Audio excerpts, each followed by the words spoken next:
로마서 8장은 하나님 사랑과 그리스도의 사랑에 대한 말씀입니다. 1절입니다. 그러므로 이제 그리스도 예수 안에 있는 자에게는 결코 정죄함이 없나니 마음으로는 하나님의 법에 대하여 즐거워하며 그것을 행하기를 소원하지만 항상 죄의 법이 성도의 육신을 사로잡아 마음이 원하는 바를 못하게 합니다. 이로 인해 성도들은 심한 갈등을 겪을 수밖에 없습니다.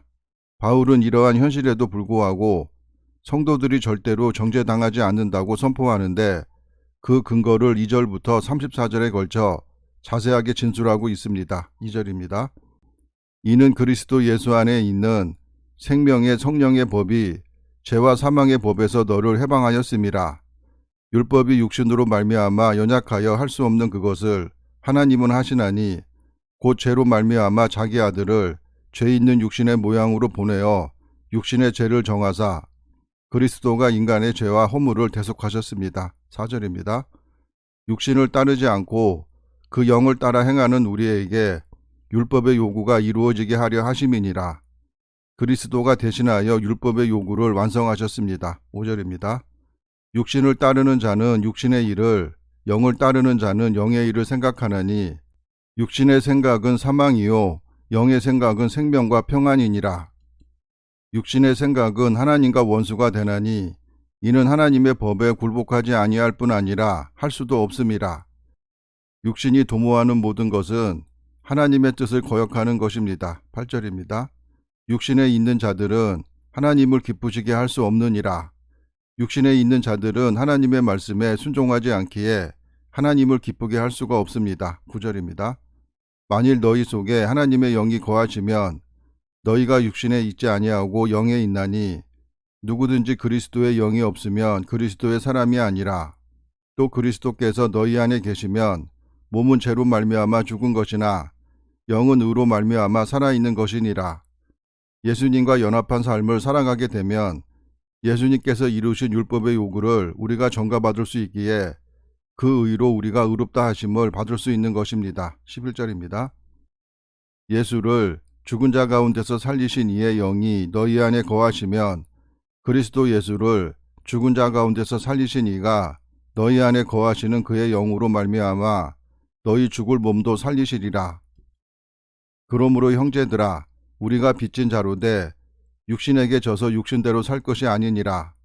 너희가 육신대로 살면 반드시 죽을 것이로되 영으로서 몸의 행실을 죽이면 살리니 본절을 인간의 노력과 연관을 지어 이해하면 율법주의로 빠지게 될 것입니다. 14절입니다.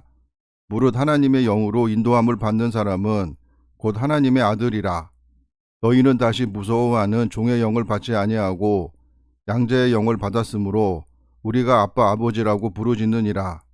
성령이 친히 우리의 영과 더불어 우리가 하나님의 자녀인 것을 증언하시나니 자녀이면 또한 상속자 곧 하나님의 상속자요 그리스도와 함께 한 상속자니 우리가 그와 함께 영광을 받기 위하여 고난도 함께 받아야 할 것이니라. 이 고난은 마음의 법과 죄의 법이 서로 투쟁함으로써 비롯되는 내적인 고난일 수도 있으며 그리스도를 믿는 믿음을 지키기 위하여 받게 되는 고난일 수도 있습니다. 18절입니다. 생각하건대 현재의 고난은 장차 우리에게 나타날 영광과 비교할 수 없도다. 피조물이 고대하는 바는 하나님의 아들들이 나타나는 것이니 사람이 성도로서의 영광을 회복할 때 전체 피조물의 회복도 일어난다는 것입니다. 20절입니다. 피조물이 허무한데 굴복하는 것은 자기 뜻이 아니요 오직 굴복하게 하시는 이로 말미암음이라. 인간의 타락은 자기 자신만 허무한 대로 이끄는 것이 아니라 그의 지배 아래에 있는 다른 모든 피조물까지 허무하게 만들게 됩니다. 21절입니다. 그 바라는 것은 피조물도 썩어짐의 종노릇한 데서 해방되어 하나님의 자녀들의 영광의 자유에 이르는 것이니라. 피조물이 다 이제까지 함께 탄식하며 함께 고통을 겪고 있는 것을 우리가 아느니라. 피조물조차도 영광의 회복을 위해 탄식하며 신음하고 있는데 하물며 인간이 자신의 회복을 위해 탄식하며 신음하지 않는다는 것은 있을 수 없는 일이라는 역설적 표현이라고 볼 수 있습니다. 그뿐 아니라 또한 우리 곧 성령의 처음 익은 열매를 받은 우리까지도 속으로 탄식하여 양자 될 것 곧 우리 몸의 속량을 기다리느니라. 성령의 처음 익은 열매는 성령의 임하심을 받은 은사를 말하는 것 같습니다. 24절입니다. 우리가 소망으로 구원을 얻었음에 보이는 소망이 아니니 보는 것을 누가 바라리요. 소망은 믿음 없이는 결코 가질 수 없기에 구원과 직접적인 연관이 있는 것입니다. 25절입니다. 만일 우리가 보지 못하는 것을 바라면 참음으로 기다릴지니라. 이와 같이 성령도 우리의 연약함을 도우시나니 우리는 마땅히 기도할 바를 알지 못하나 오직 성령이 말할 수 없는 탄식으로 우리를 위하여 친히 간구하시느니라. 성령께서 연약한 성도들을 위해 일하고 계신다는 것입니다. 27절입니다. 마음을 살피시는 이가 성령의 생각을 아시나니 이는 성령이 하나님의 뜻대로 성도를 위하여 간구하심이니라. 성령께서 성도를 위해 기도하시는 것도 성부의 구원 계획을 완성하기 위한 것입니다. 28절입니다. 우리가 알거니와 하나님을 사랑하는 자, 곧 그의 뜻대로 부르심을 입은 자들에게는 모든 것이 합력하여 선을 이루느니라. 만물 또는 모든 일이 선을 목표로 하여 협조한다는 의미입니다. 하나님이 미리 아신 자들을 또한 그의 아들의 형상을 본받게 하기 위하여 미리 정하셨으니 이는 그로 많은 형제 중에서 맏아들이 되게 하려 하심이니라.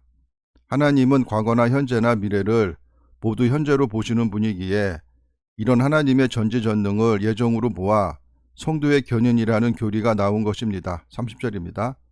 또 미리 정하신 그들을 또한 부르시고 부르신 그들을 또한 의롭다 하시고 의롭다 하신 그들을 또한 영화롭게 하셨느니라. 본절은 확실한 미래이기에 과거로 기록한 것이지 창조되기 전에 영혼을 영화롭게 하셨다는 것으로 보면 안 될 것입니다. 31절입니다. 그런즉 이 일에 대하여 우리가 무슨 말하리요? 만일 하나님이 우리를 위하시면 누가 우리를 대적하리요? 하나님이 함께 하신다면 우리를 대적할 자는 아무도 없을 것입니다. 자기 아들을 아끼지 아니하시고 우리 모든 사람을 위하여 내주신 이가 어찌 그 아들과 함께 모든 것을 우리에게 주시지 아니하겠느냐? 누가 능히 하나님께서 택하신 자들을 고발하리요? 의롭다 하신 이는 하나님이시니 누가 정죄하리요? 죽으실 뿐 아니라 다시 살아나신 이는 그리스도 예수시니 그는 하나님 우편에 계신 자요 우리를 위하여 간구하시는 자신이라. 누가 우리를 그리스도의 사랑에서 끊으리요? 환난이나 공고나 박해나 기근이나 적신이나 위험이나 칼이랴. 어떠한 고난과 위험 그리고 환난도 그리스도의 우리 인간에 대한 사랑을 끊을 수 없으나 인간의 탐심이 그 사랑을 물리치게 되기에 탐심을 우상숭배로 규정한 것 같습니다. 기록된 바 우리가 종일 주를 위하여 죽임을 당하게 되며 도살당할 양같이 여김을 받았나이다 함과 같으니라. 본절은 시편 44편 22절의 인용문으로 칼빈은 시편 본문을 안티오코스의 폭정하에 시달리던 백성들의 비참한 고난을 묘사하고 있는 것으로 추론하였습니다. 37절입니다. 그러나 이 모든 일에 우리를 사랑하시는 이로 말미암아 우리가 넉넉히 이기느니라. 내가 확신하노니 사망이나 생명이나 천사들이나 권세자들이나 현재 일이나 장래 일이나 능력이나 본절의 능력을 폭풍, 천둥과 번개 그리고 지진과 같은 자연의 힘으로 보기도 하고 칼빈은 천사와 같은 의미라고 보기도 했습니다. 39절입니다. 높음이나 깊음이나 다른 어떤 피조물이라도 우리를 우리 주 그리스도 예수 안에 있는 하나님의 사랑에서 끊을 수 없으리라. 성도들에게 환난이나 가난이나 천재지변이 임한다고 해서 하나님에 대한 믿음이 사라지지 않을 것입니다. 그러나 하나님과 우리 사이에 탐심이 끼게 되면 그 사랑이 온데간데 없이 사라지게 되기에 탐심이 우리에게는 가장 커다란 적일 것입니다. 감사합니다.